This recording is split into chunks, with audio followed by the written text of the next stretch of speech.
A powerful earthquake that could strike southern Ukraine will destroy the Crimean Bridge, which was illegally built by Russians. This was reported to Telegraf by Dmitry Grin, a leading researcher at the Subbotin Institute of Geophysics of the National Academy of Sciences of Ukraine and Doctor of Physical and Mathematical Sciences.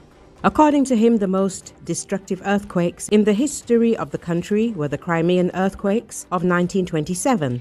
Then, on September the 11th to the 12th, massive destruction and casualties occurred on the peninsula. The scientist points out that about 100 years have passed since then, and such events tend to be cyclical. Statistically, strong earthquakes occur in the Black Sea region approximately once every century. Also, the Vrancea earthquake zone in Romania has not experienced a strong tremor for over 35 years. The expert clarifies that only relatively weak tremors of magnitude 4 to 5 have been recorded recently. However, predicting the exact moment of a powerful earthquake is impossible. It could occur tomorrow, next year, or even decades from now. According to the seismologist, processes are currently underway that are gradually creating the conditions for significant, powerful tremors. Black Sea coastal areas, including the Odessa, Mykolaiv, and Kherson regions and Crimea itself, are at the highest risk. The impact of the tremors depends on their depth and the geological structure. In the south, the wave may not travel very far, but the impact will be significant for the region.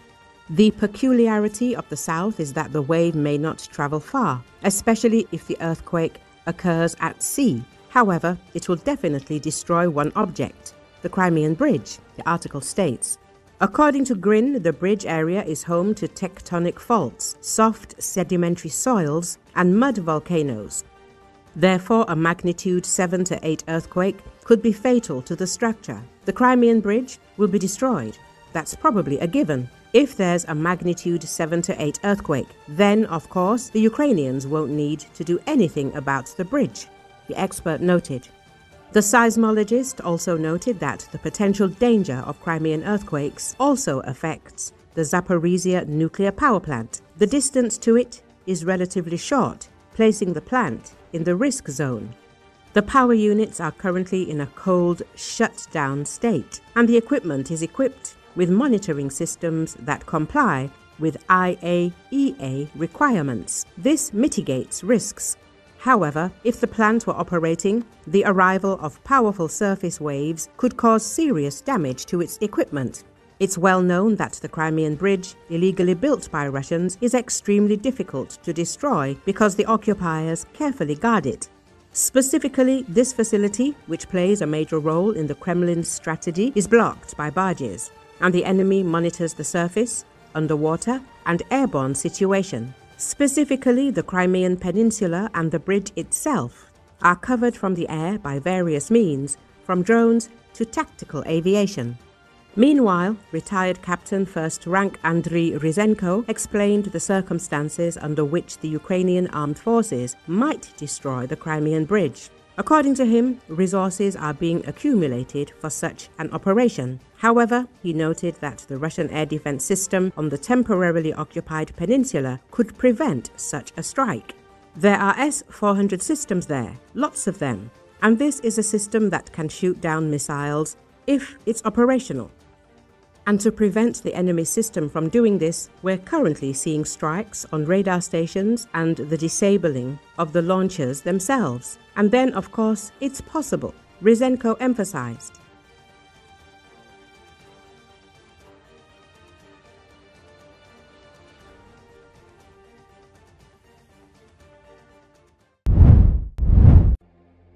A Hamas official on Friday said the group accepted parts of U.S. President Donald Trump's peace plan to end the war in Gaza, but it would refuse foreign administration of the Strip and that the entry of foreign forces would be unacceptable.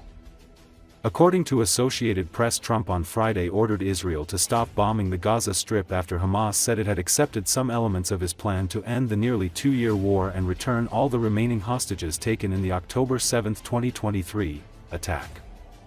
Hamas said in a statement it was willing to release the hostages and hand over power to other Palestinians, but that other aspects of the plan require further consultations among Palestinians. Senior Hamas officials suggested there were still major disagreements that required further negotiations. In an interview with Al Arabi TV based in Qatar, Hamas official Osama Hamdan praised President Trump's effort to release the prisoners, saying, "We are ready to enter into direct negotiations to implement the exchange process and prepare the field conditions for this." However, Hamdan said Hamas would refuse foreign administration of the Gaza Strip and that the entry of foreign forces would be unacceptable.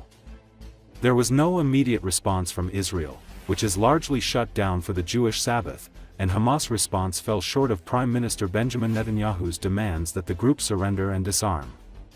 Israel had earlier accepted Trump's plan in its entirety. Trump welcomed the Hamas statement, saying, "I believe they are ready for a lasting peace. Israel must immediately stop the bombing of Gaza, so that we can get the hostages out safely and quickly. Right now, it's far too dangerous to do that. We are already in discussions on details to be worked out," he wrote on social media. Hamas said aspects of the proposal touching on the future of the Gaza Strip and Palestinian rights should be decided on the basis of a unanimous Palestinian stance reached with other factions and based on international law. The statement also made no mention of Hamas disarming, a key Israeli demand included in Trump's proposal. Key mediators Egypt and Qatar welcomed the latest developments, and Majid al-Ansari, a spokesman for Qatar's foreign ministry, said they would continue discussions on the plan.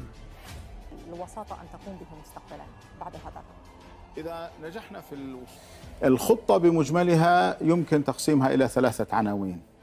العنوان الأول هو عنوان يتعلق بالوقف الفوري للحرب، إنهاء المعاناة، إدخال الإغاثة، انسحاب قوات الاحتلال الإسرائيلي وإجراء تبادل للأسرى.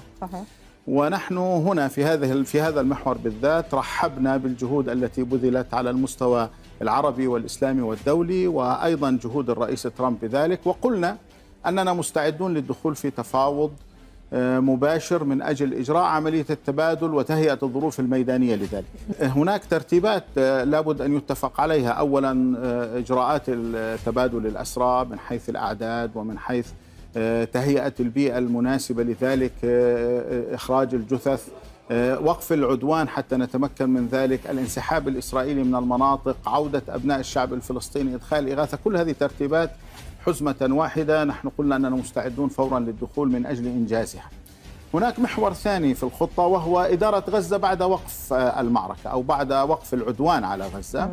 ونحن جددنا موقفنا الذي اتفقنا عليه فلسطينيا قبل عام وبرعاية عربية، وهو تشكيل هيئة وطنية فلسطينية من شخصيات فلسطينية مستقلة تتولى إدارة غزة حتى بعلاقة بآلية معينة مع السلطة الفلسطينية حتى نحافظ على اللحمة الفلسطينية السياسية. دونالد ترامب أو البند الذي يتحدث عن إطلاق سراح الأسرى خلال 72 ساعة. هناك واقع ينبغي أن يراعى.